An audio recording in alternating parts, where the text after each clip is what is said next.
Okay, so after this first lecture, which I explained the connection between when you can expect to have uniform estimate with respect to time, you need to have the stability of the limiting system.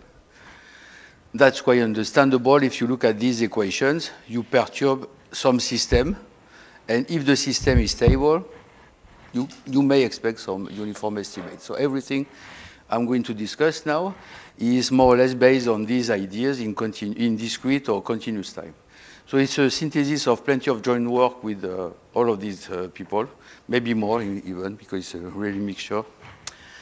So let's start with the filtering. I will concentrate only on filtering theory. So you have X is the signal, Y is the observation, as usual. And the problem is to compute. So here I'm changing a bit the notation with my first talk. The historical process is written in bold letters. Was not to introduce another at. So bold letters, it's the historical process of X, and the historical process of Y is in bold letters too. So the question in filtering is to compute, sample, or whatever you want to call it, sequentially, that's important, the law of the historical process of X given all the history of observations, or the marginals only. Okay? So that's the filtering problem. So there are some consistent and sequential solutions, which are well known. In linear Gaussian model, so that means that if this is linear and Gaussian, Y is a linear observation of X plus some Gaussian noise and so on. If you have this type of model, then the exact solution is given by the Kalman filter, and the Ensemble Kalman filter are consistent in the sense that when the number of samples tends to infinity, you converge to the Kalman filter, which is optimal because these distributions are Gaussian. So they are parameterized by the conditional mean and a conditional covariance, which in fact is a covariance of error. And so you only need to compute the evolution of these two parameters, and this is called the Kalman filters.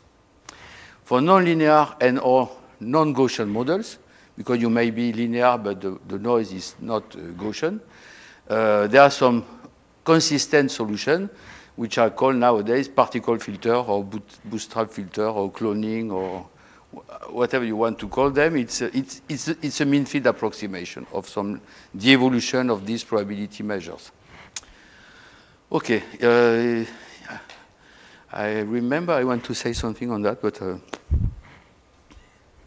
okay. Yes. If the system is non-Gaussian, is linear, if the two systems is linear and the noises are non-Gaussian, the best linear filter is given by the Kalman filter. Okay, so the Kalman filter gives the best linear approximation you can do in that case. Okay, so in all cases, you need to compute, you have the bias formula, which is, depend if it's in continuous time, it's called Kalman-Porsche-Tribel formula, because the bias formula sometimes you cannot use this word, it's a taboo word in France, so Kalman-Porsche-Tribel is better. Or Feynman-Kalk. Feynman-Kalk is much simpler because it doesn't depend on the observation and you have more flexibility. The likelihood function may not depend on time, may not depend on the observation. It's used in physics in many places with the Schrödinger equation and so on. And it's much simpler equation. So sometimes I prefer to work with this, which is in some sense more abstract and in some sense less,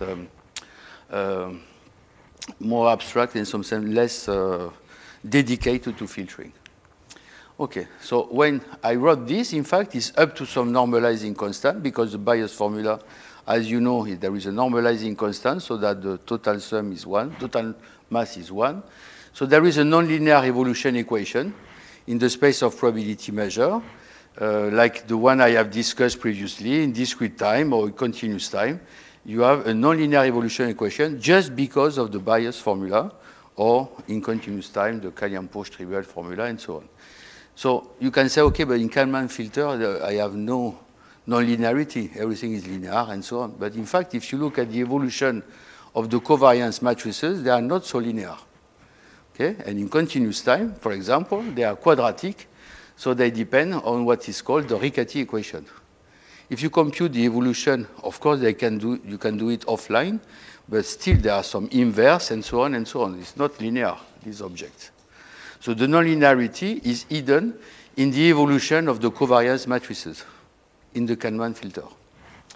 And in all cases, you have the nonlinear filtering equation, which tells you that you go from one law to another, continuous or discrete. So these are changing in time. And it has to be nonlinear because of the bias formula or the renormalization you're obliged to do at each time. So you obtain, you can interpret these equations, as I said previously, as a nonlinear Markov process. Right? Okay, so when you have a nonlinear Markov process, is what I did in the first part of the lecture. You have some transitions or some generators, like here, that depend on the law of the internal states.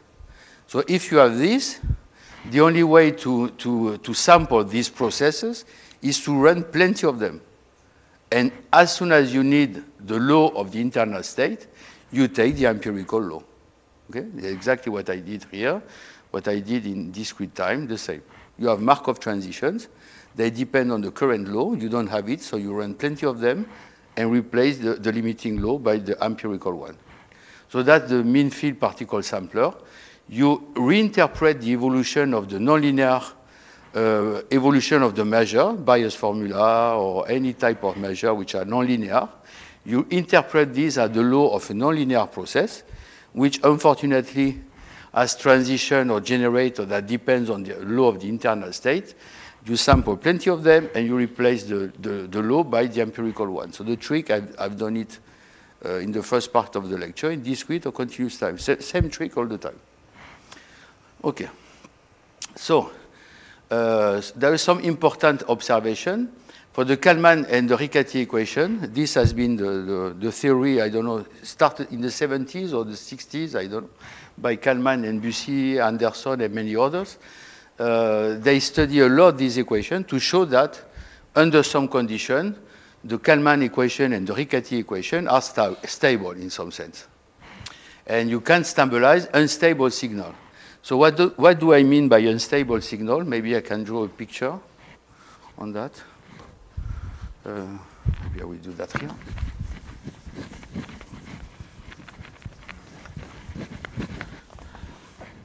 So we are working here with signals, for example, in continuous time. dxt, axt dt plus noise, let's say in dimension 1. For me, if A is negative, is stable, and if A is positive, is unstable.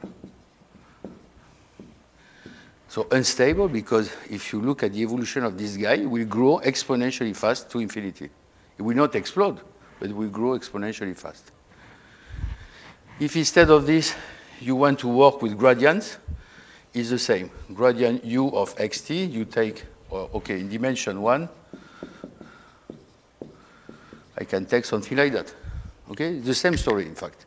So that means that the process, depending on the sign of A, it may go down if A is less than 0, go to 0, down, or the way it may explode.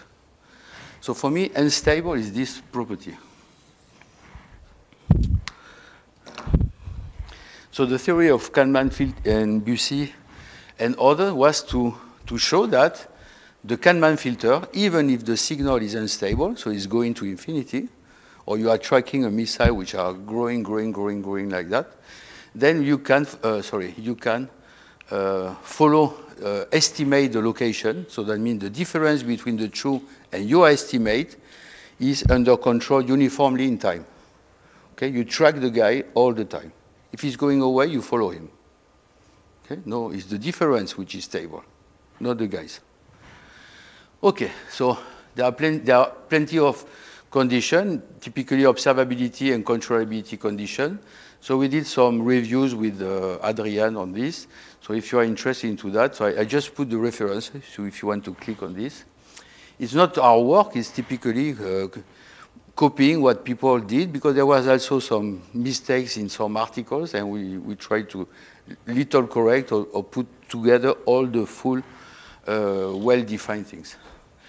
Okay, now let's go back to the nonlinear filtering equation. So the nonlinear filtering equation, again, is stable. It forgets the initial condition. But my question is, when the signal is stable or mixing, we know that the equation is stable when the signal is stable and mixing. Sorry, I'm a bit tired yet. So the question is, does it stabilize unstable signals, like this one? Does the optimal filter stabilize this type of object, or for some drift, we may not be linear like that? So there are plenty of work on that. So I put some references. So in discrete time, with full observation, some noise, if you have the initial conditions which are absolutely continuous. There are the work of Budi Raja Ocon, Klepsina, Veretenikov, Black, and the work by Van Andel using the Blackwell-Dubin's merging principle. So these are very interesting studies on the stability of the nonlinear filter. The problem is that you don't have exact rates. You cannot measure exactly the rate at which you stabilize. So when I put a star, it's because I will use this later on, this comment. So I repeat, for the Kalman-Riccati equation, you can stabilize unstable signal. For the nonlinear filtering equation, basically it's true, but it's hard to exploit. Okay. So for now, so we know all of this stuff is related to the limiting object. The Kalman equation or the nonlinear filtering equation, they are stable. So we are happy because if we have a limiting system which is stable, then we can apply particle models, for example, or any type of approximating scheme. We know that because we have a stable model. So for the nonlinear particle filters, I did a lot of work on this subject to show that if the signal is stable, and in which sense it means that the signal is mixing and it converges to some invariant measure and very strongly mixing, and in that case, you can obtain, you use this trick, and you can show that the difference between the true and the approximation is uniformly under control. But I really need the stability of the signal or something related to that, but very strong stability conditions. So typically, I work in a compact space, so it's a kind of stability because the guy cannot escape. It's inside, a ball, a sphere as you want. He cannot escape. He's inside. So, of course, you can track it. Okay, so the main tool is exactly what I call backward propagation. It's exactly using this interpolating path, using this backward analysis, or if you prefer, as Sumit say, we can derive this type of expansion because we know the semi-group here. It's basically the bias formula. Linear, and you divide by the normalization. So it's not so nonlinear. It's a ratio. So you can compute this, you can compute the derivative, and you can play with this and examine what is here. And in fact, something I forgot to say the last time is that all this error you do at each time becomes asymptotically independent. So you cannot use some correlation, negative correlation between them to make things better. These errors are asymptotically independent. So the error between this and this is the sum of the local error propagated by the semi-group. So you really need the semi-group to be stable.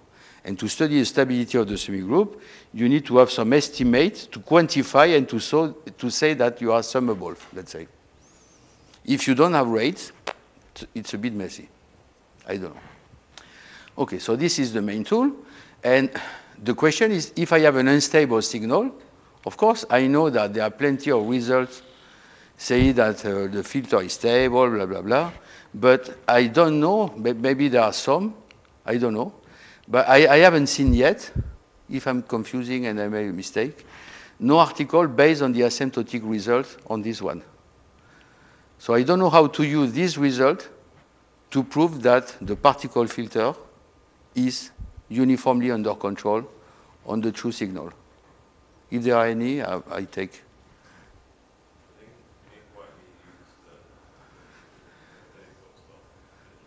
Use this. This one. But does he obtain uniform estimates with respect to the time? Okay. I haven't seen this. Okay, so I should add I will add. Nick Cantas, when? 13. So the condition is which condition they have? Multiplicative drift? But if you have a Lyapunov function, it's the same as this. It's stable. Well, not necessarily. You can have one without signals. I really want to see when A is positive. If A is positive, you cannot find a Lyapunov function means that you can go away, but you come back. Yes. In that case, you never come back. But it's not necessarily just in the Markov kernel. It's also like the product of the Markov kernel. Yeah. So yes, but I would like to see if this simple 1D example fits into that. Because of course what is important is not only the transition of this, is the transition of this times the likelihood. Okay, so, but I'm not sure it's connected to the difference between the estimate and the true. I think the only way to do that is to connect the difference between the estimate and the true. Because the estimate has no reason to be stable. If you estimate something that goes to infinity exponentially fast, and you make a Lyapunov function on the system itself, the particle model, it's impossible. It has to be the difference with the true signal, the condition. I don't believe it's a Lyapunov equation. But anyway, I will look at it. Yes, so the talk of today is not to discuss on this, which has been discussed a lot of time, is discuss on ensemble Kalman filters. Okay, so we know there are stable equations. They can stabilize and stable signal. And we have some asymptotic rates. But we, of course, restrict our attentions to systems which are linear and Gaussian. Okay? So I will discuss on this. At the end, I will do something on nonlinear models, but still a lot of things remain to be answered. So the Kalman filter, just to remind you, in continuous time. So we have decided to work in continuous time just because it's more easy to write the equations. Because in discrete time, it's very long. There are a lot of things. And in continuous time, maybe it's not physical because you are supposed to have continuous observation. But at least from the mathematical viewpoint, you can write differential equations and play with that quite easily. So the Kalman filter assumes that the signal is given by this equation with some Brownian motion. Brownian motion, you observe a linear part of x. And eta t, so the conditional distribution of x given the observation, the one I have defined previously, is given by the Gaussian with some conditional mean and the covariance of the error, which is what is written here. Okay, so there are only two quantities of interest, conditional mean and the covariance of errors. So you see the covariance of error already encapsulate what we said, the estimate and the true. So the stability of the filter is more or less encapsulated in the stability of these equations, because that's the covariance of error. So if you take the trace, it's exactly the mean of the square error. Okay, so the evolution equation of these quantities, after some computation, you can check that they are given by these expressions. So you recognize here the prediction part. So you just do as the drift is, as the signal is doing in the average. And this part is the observation minus everything you have estimate. So this is really the new observation you have at time t, which is independent of the previous observation, is the true new observation at that time. So it's called the innovation process. And this is called the gain. So the gain is defined in terms of the sigma, which is the covariance matrix of the observation, the C primes, which is the transpose of this guy, and PT, which is the covariance matrix of the error. And if you look at the evolution of equation of these guys, it is what I prefer to work with, is the Riccati equation. So Ric is the Riccati drift. So the evolution in time of these covariance matrices is given by this expression. So you recognize here and here the evolution of the covariance of this process. But thanks to the observations, you have a quadratic term here with S defined in that way that makes, if this guy is increasing too much, these guys say you need to come back mathematically, okay? So if these go too far to the quadratic term, say come back. So it's stabilized because of this expression. Okay, so it's the Riccati equation, and you see the nonlinearity, which we use to work in discrete time, which is with inverses and things like that. Here it's simply a quadratic term. So if S equal to 0, so the C equal to 0, means you don't observe anything. It's simply the evolution of the covariance matrices of these guys, which may explode, of course. If A is larger than 1, poof. But the quadratic term make things come back, stabilize. Okay, so this is the Kalman-Bussy filter. So of course you can say, okay, I know it's a probability measure is changing in time. So I can look at the evolution of this law, and I can interpret this law as the law of a Markov process. What is the Markov process? So the Markov process, there are plenty. To define the nonlinear diffusion whose law, given the observation, coincide with this Gaussian, I need to introduce two objects, so two more notations. The first notation is E is the identity. So eta E is the expected mean of X given the observation. Okay? And this is the covariance matrix of the law eta. I call it P eta. So if you give me some law, eta E is the expected value in the vector space, and this is the covariance matrix of this law. Okay? I simply need to have these two objects to define what I'm going to define. So to define the nonlinear process like the Makin-Blasov diffusion I have defined previously, I need to have this quantity defined and this quantity defined in terms of eta t, which is the law of the process given the observation.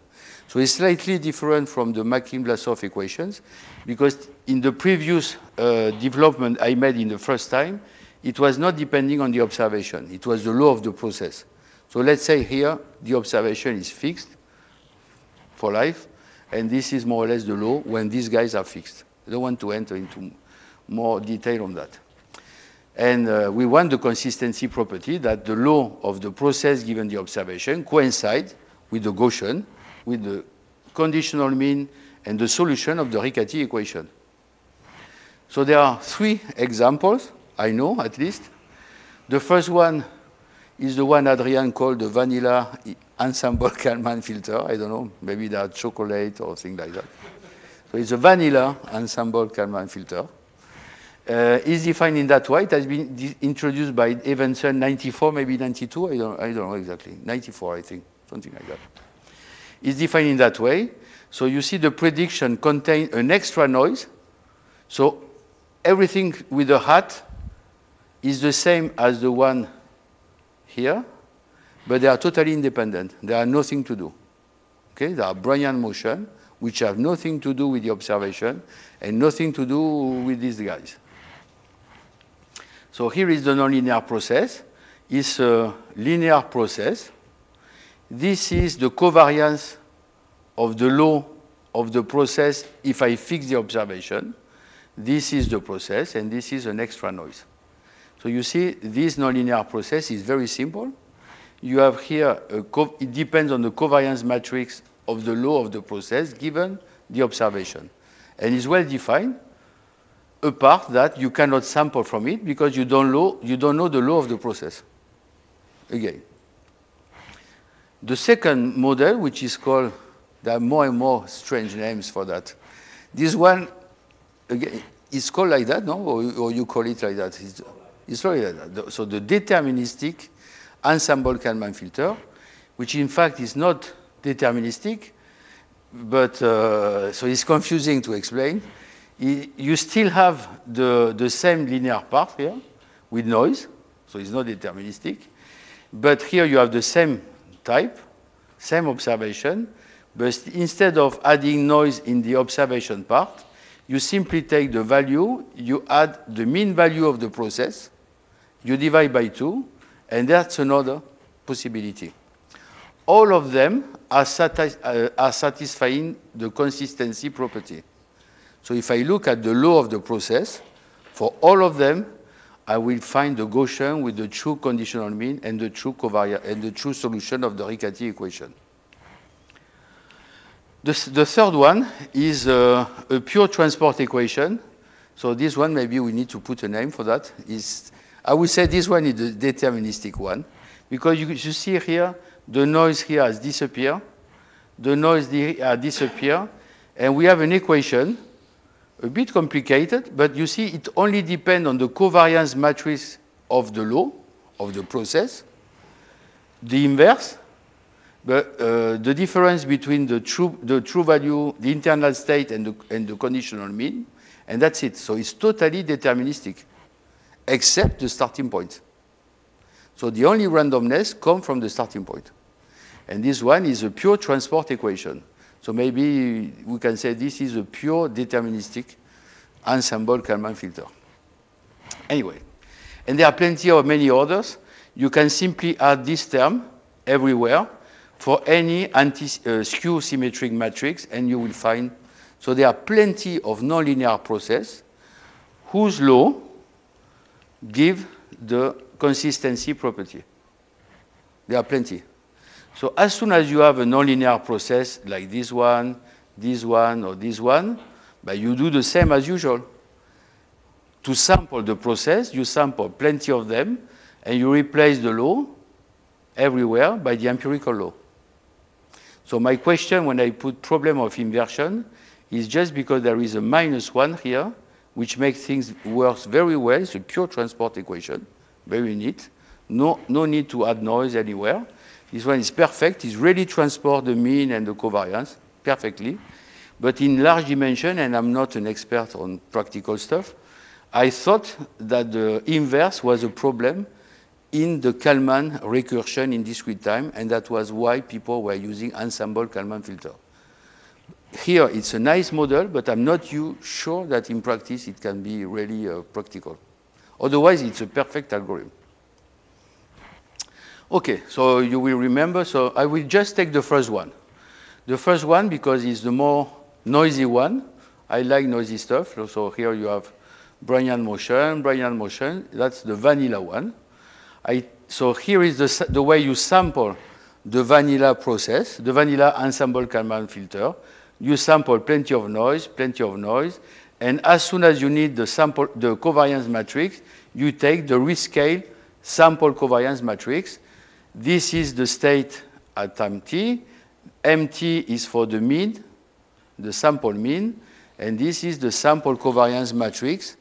And you know that at time 0, for example, these guys are IID, Gaussian. So because they are IID Gaussian, you need to rescale to have something which is unbiased. Okay? So that's a typical trick for IID case. So here they are not IID because each one depends on the sample mean according to this equation. So we have just copied this and replaced the true covariance by the sample covariance, which I will use little p, which is the opposite what we used to do in probability.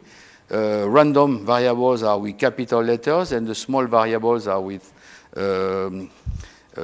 just to give the value.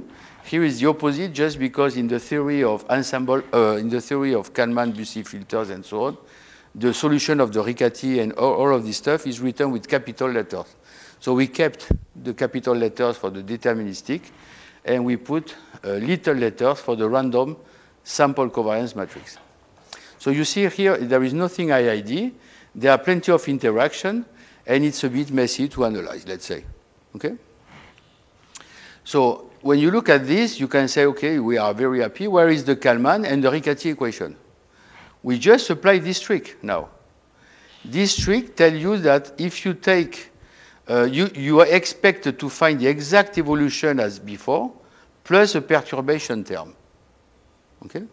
So intuitively, if I look at the evolution of the sample mean, which is the sample mean is when you take f equal to identity here. So you take the sample mean. Intuitively, I should find the same evolution as the Kalman filter plus a perturbation. The same for the other one. Okay? So here are the equation. So the ensemble Kalman filter evolution of the sample mean is given by the same equation as the Kalman filter. You recognize exactly the same expression. But here you have a perturbation term because we are running, n plus 1 particles. So instead of 1 by square root of n, we have 1 by square root of n plus 1 because I run n plus 1 particle, just a choice of notation. And here, it's a vector value martingale. So if you are in dimension d, that means that x is a vector, a d vector, and so the martingale is a vector value martingale. Okay? Each coordinate of the sample mean has satisfied the same equation as the Kalman filter plus a perturbation. Each coordinate. So this is a martingale, vector value martingale. So if you take two martingales and you multiply them, they are not martingales. But they have an angle bracket, which is what you need to subtract to the product to have again a martingale. And the angle bracket is defined here. This means that if you multiply, this means that if you have, maybe I will write it better here. Maybe not here.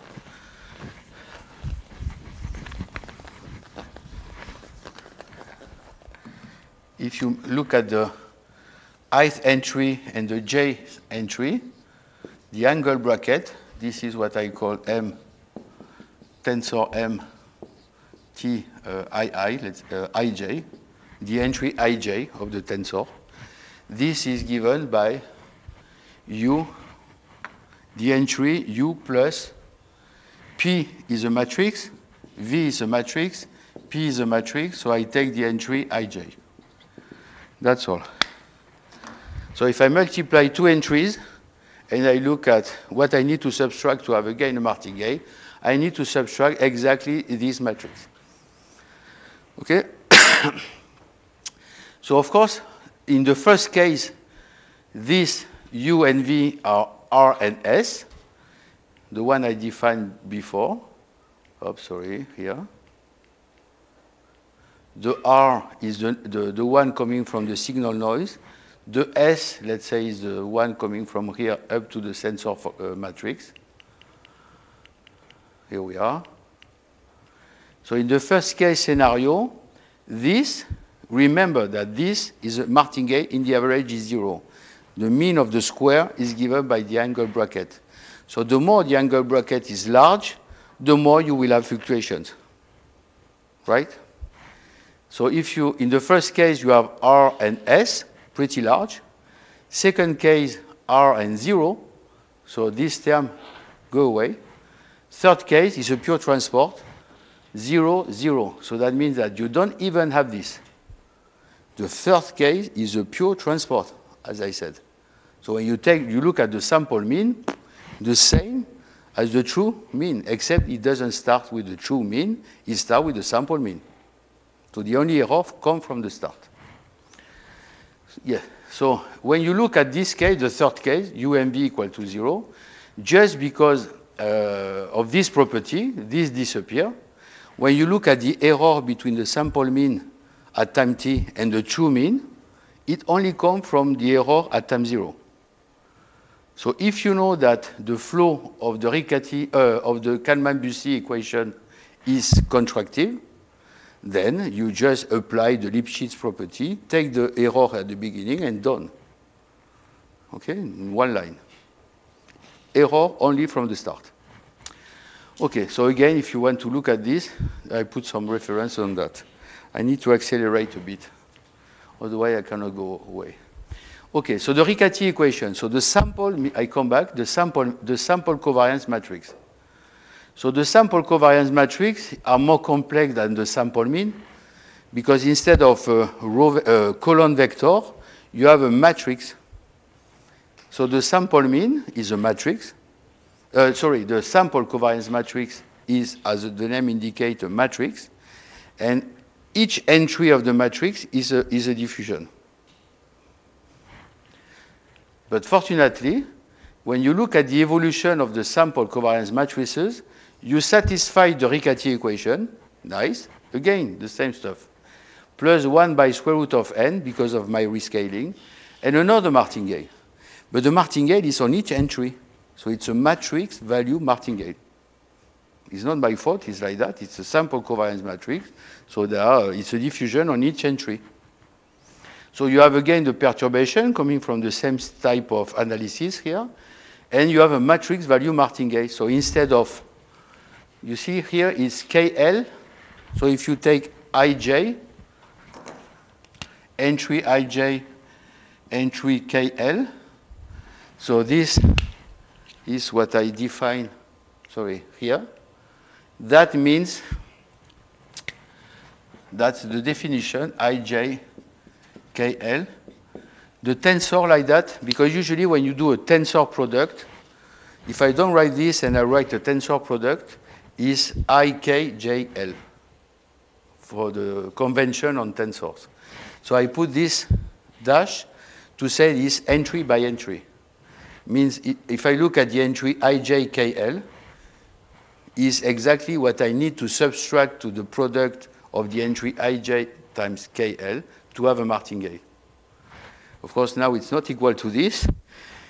It's equal to this quantity, which I have no time to define, but it's more or less the same as before, a little more complicated. Is a symmetric tensor product. So the tensor product, the usual one, and you need to make the symmetric tensor product. So it's a little more messy, but basically it's almost the same as these type of things. So just remember that the amplitude of these guys depend on these angle brackets. That's just to remember. Otherwise, it's very technical because you are working with matrix value Martingale. When you multiply two entries, you need to know what do you need to subtract to have again a Martingale. Otherwise, you cannot work. So that's exactly what you need to subtract to have a Martingale.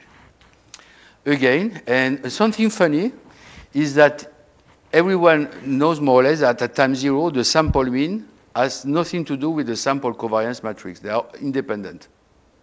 Here is the same, even if there are plenty of interactions. If you look at this perturbation and the one before, they are orthogonal. So the matrix coming here and the Martingale coming here, they are orthogonal. So that corresponds more or less at time 0. The sample mean, sample covariance are independent. Here is not the sample mean and sample covariance which are independent.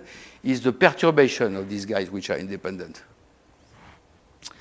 Okay, so again, if you have U and V equal to 0, which correspond to the pure transport equation, case 3, pure deterministic ensemble Kalman filter, this Martingale is 0, so you solve the Riccati equation. It's a pure transport equation. Say U, V equal to 0, this is 0, the Martingale is 0, so you really solve the Riccati equation. So you don't need to do much work. The Riccati equation, I will show you, we have Lipschitz estimate. So if you make an error only from the start, you just write the Lipschitz estimate, control the error in the start, then you have the error at each time in one line. Okay, so let's go a little further.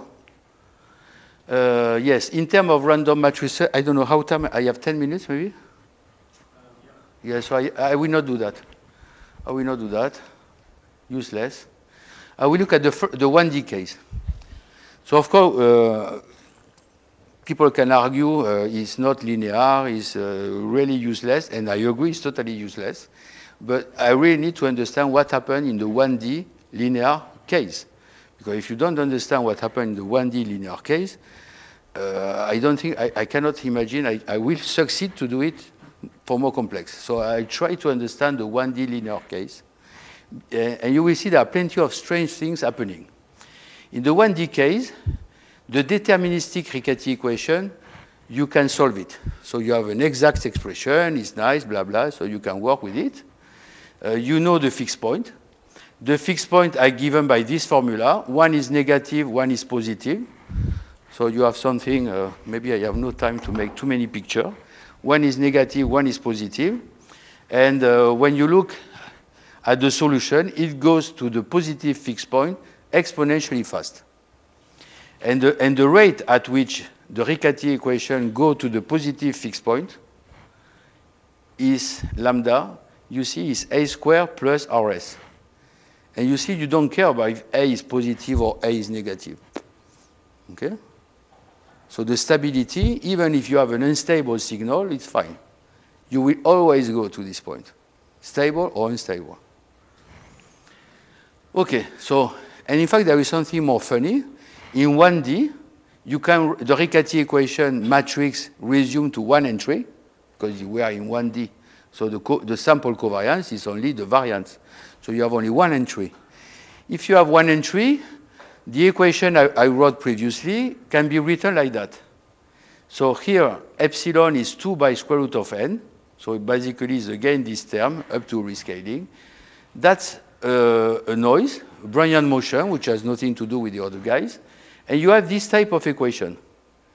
So you can say from where this guy is coming. In fact, when you look at the diffusion equation, you have the Martingale part, and you know that the process is continuous, has continuous trajectories. So of course, I can change the state space, the probability space, such that I represent this Martingale using Brownian motions. That's exactly what I did. So all the Brownian motion that were correlating and so on, it's like when you have sigma 1 Brownian motion 1 plus sigma 2 Brownian motion 2 is the same as square root sigma 1 square plus sigma 2 square, another Brownian motion. Okay? So you can skip all of this complexity and come back to only one. So you have a nice equation, one-dimensional equation for the Riccati equation, which is nice. And you need to take this property to have the origin repellent. The Riccati equation, I remember this equation here. Where is this? Is here. If you have 0, 0, 0, 0, you are pushed on the right because of R. Okay, so when you go too close to 0, you are pushed back to positive. And if you go too far away, the quadratic term pushes you back not to go too far. So in the 1D case, you see what's going on. It's exactly this equation. And we can prove that the origin is repellent. It's quite simple to see what's going on. When you touch 0, you have no more noise, and this guy pushes you to the right. Okay, so the diffusion cannot cross 0, which is nice, but for the 1D case, we know explicit representation of the invariant measures. So that's nice, because we say if I run my ensemble Kalman filter for a long time, I look at the sample covariance matrix in 1D for long, long run, and I expect to have some ergodic theorem. They should distribute according to some law and so on. In 1D, you have the exact expression of the law. So let's write it. If U and V are positive, so that's the case 1. In case 1, you have evitase. So this is very bad news, because this is an inverse tangent, so let's say this is a constant, but this shows you that you have evitase. So that means that some moments of the sample covariance matrix in 1D, in case 1, explode. You need to have enough particles to control some moment, and so on and so on. If you try to compute the Laplace, the exponential moment, because you say I'm a probabilist, I will do the exponential, the control of the exponential moment. And you try, and you try, and you try, impossible. Explosion. No exponential moments. Case 2 is when V is equal to 0. Hopefully, you have Gaussian tails. So that's nice, because now, in this case, you know that you can do some more calculations. But it's quite funny, because the case 1, which is more or less the one people were using for a long time, I think, if you take the 1D case, linear case scenario, you have this big problem of evitase here. If you take the case 2, which is this one, you have Gaussian tails. So maybe in nonlinear case is more stable, but at least for this type of model, it's very bad news for this one. Okay, so we did some work on that to prove the stability of this and so on. in the 1D case. So basically, in 1D case, you can say whatever you want. Even if A is unstable, the ensemble Kalman filter stabilize and so on. All the results you want because you have more or less explicit formulas. Yeah? Even for the invariant measure, everything goes well. The rate of convergence of these guys are even better when A is large. Fine, no problem with this. So I will go quickly on that. So, and I will, yes, I think this is the key. When you look at the true, so here there are no ensemble Kalman filter. This is the conditional expectation, the Kalman filter, and that's the true signal. When you look at the difference between the Kalman filter and the true, you obtain this type of expression. So let's say this is noise, this is bounded, it's fine. So basically, it's only this term which is important. So you have a linear model plus some noise. This is control and so on. So what is important is to study the stability properties of these matrices, which are time-dependent. And for time-dependent matrices, it's a bit messy. But still, the theory of Kalman and Bussy has been developed.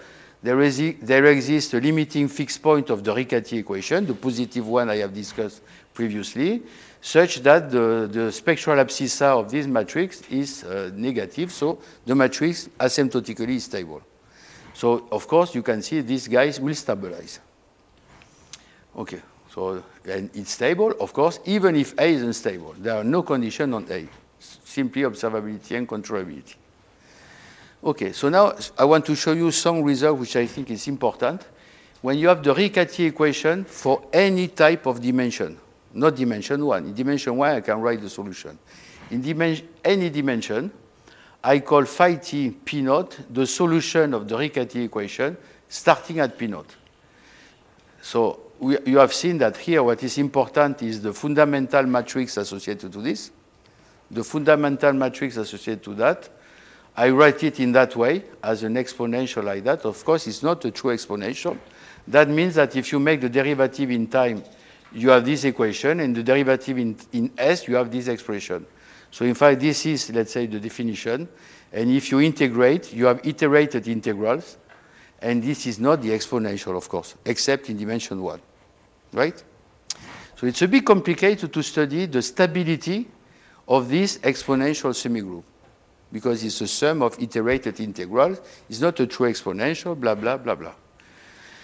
But when you have P is the fixed point, when you start from the fixed point, this complicated matrix, the fundamental matrix, resumes to a simple exponential matrix, where A minus P infinity S is stable. Then everything goes well, as soon as you start from the fixed point. So it would be nice to have the fixed point all the time, which is called the steady state, Kalman filter, and so on. But before to go to the steady state, we need to go to this state. So we have this property, which I think is nice. It tells you that even if this exponential here is not a true exponential, because you have iterated integrals, you have the Becker formula or Campbell-Hausdorff formula and so on, it can be written in terms of a true exponential matrix of something stable, and something here which is totally under control with this type of properties. So it's invertible. So it's called the Floquet representation, this stuff. So here you have a stable matrix. So its equality is not a bound. It's equality. This is something which is not an exponential. It's a ratio, in fact, which you have an inverse. And this, if you look at the norm, is totally uniformly under control. So the stability of this guy is really dictated by the stability of this guy. In fact, it's equivalent here. So now if you look at the difference between the solution of the Riccati starting from P1 or starting from P2, you obtain this type of Lipschitz estimate. These are the different starting point. Of course, it's local, but if you start from the sample covariance or from the true covariance, you play Cauchy-Schwarz, and that's it. And this guy is exponentially stable, so in fact, the error even go down like that. So this is this type of Lipschitz estimate are very useful, as you can imagine, to analyze this type of models. So you have the same for time, plus the same type of estimate for the time varying model like that. but I don't want to enter into that.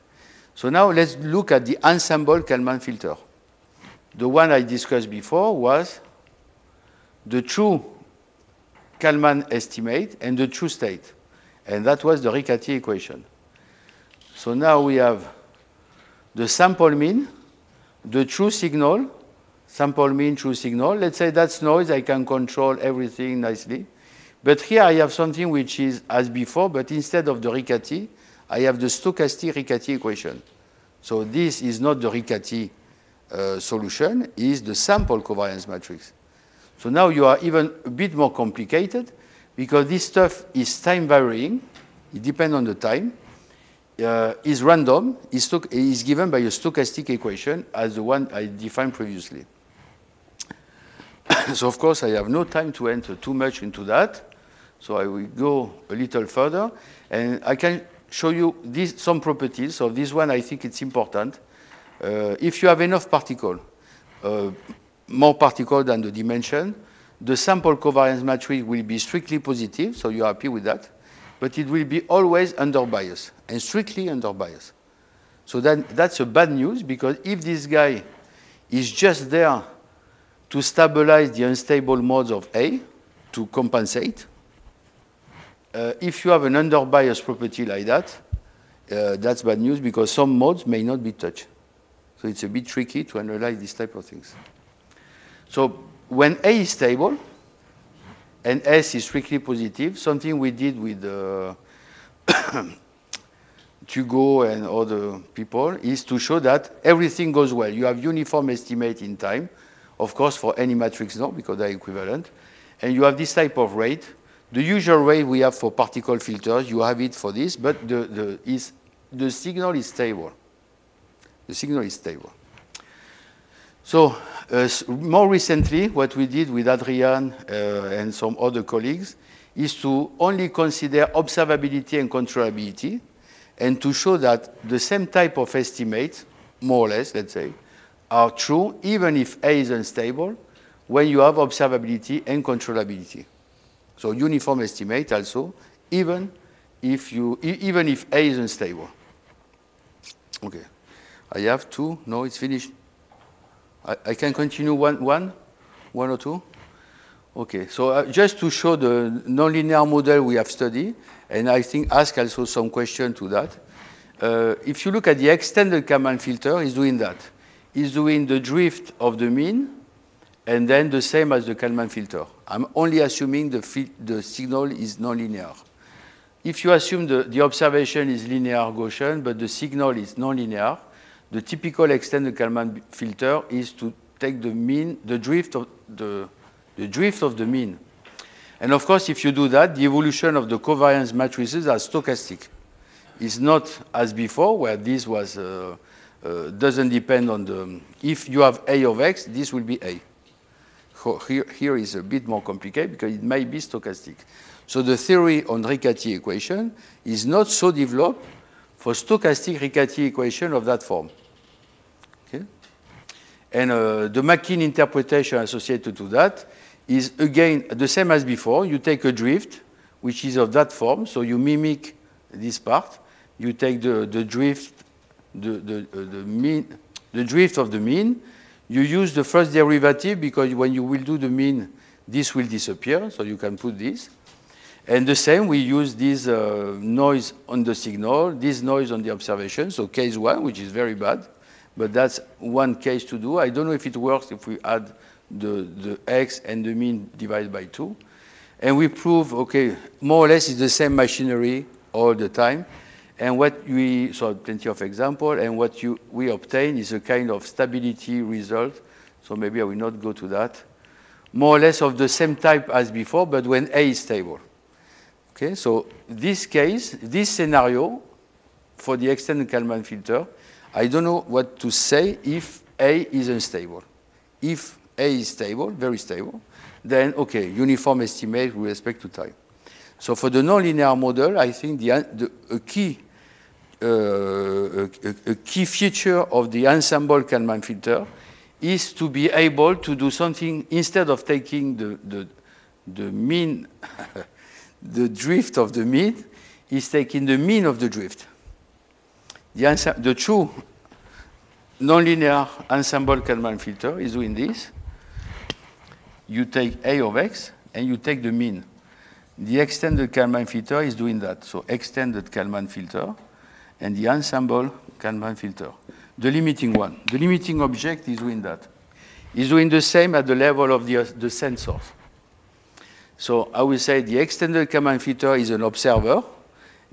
He has some property which are not so simple to analyze, how good he is and so on. But the ensemble Kalman filter, for me, in the limiting one, if you have an infinite number of particles, he has the ability, instead of doing the drift of the mean, he's doing the mean of the drift. He can do that. The same at that level. If you have C of x, you can take the mean of the sensor function. So my question to experts working in this area is, what is the advantage of using the mean of the drift instead of the drift of the mean? I think there are some examples in which it works better, some examples it doesn't work better, but there should be a way to quantify, maybe, or to look at the difference between these two filters, the one using this and the one using this, which I think are the two main features of these two observers. Okay, and then I stop. Thank you.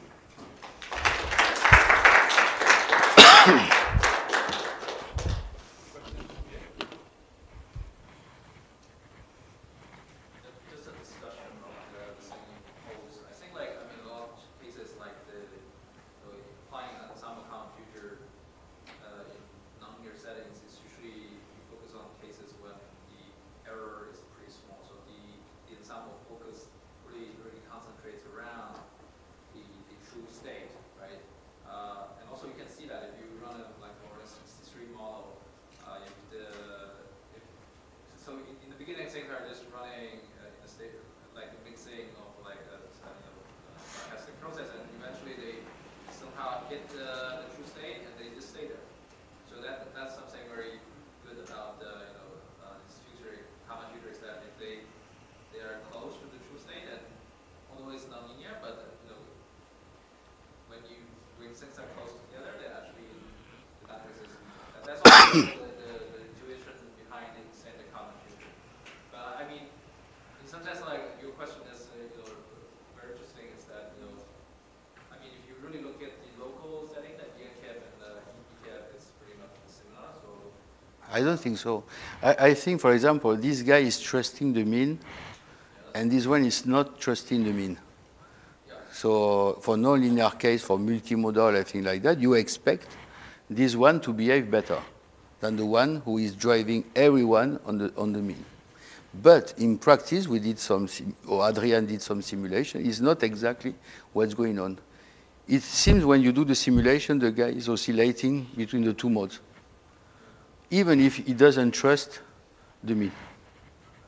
So intuitively, I will say this one than this, but if we do the simulation, it's not so clear. It's not so clear. It seems that even if you do that, the guy is instead of trusting the mean, when he's unimodal, it's fine, there is only one. But when there is two, he doesn't trust anyone. In fact, he doesn't trust the mean. He wants to go everywhere. He wants to go up, he wants to go down, he doesn't know what to do, so he's oscillating like that. And so at the end of the day, because he's oscillating, more or less, at some point he decides to choose one mode, and bam, and block on the other one. So it's a strange behavior. He tried to capture the two modes in the start.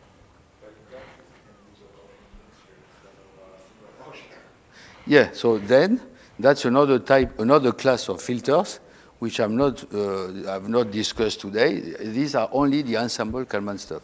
What you are talking about is more the unscented Kalman or things like that, no? Or you can do plenty of things.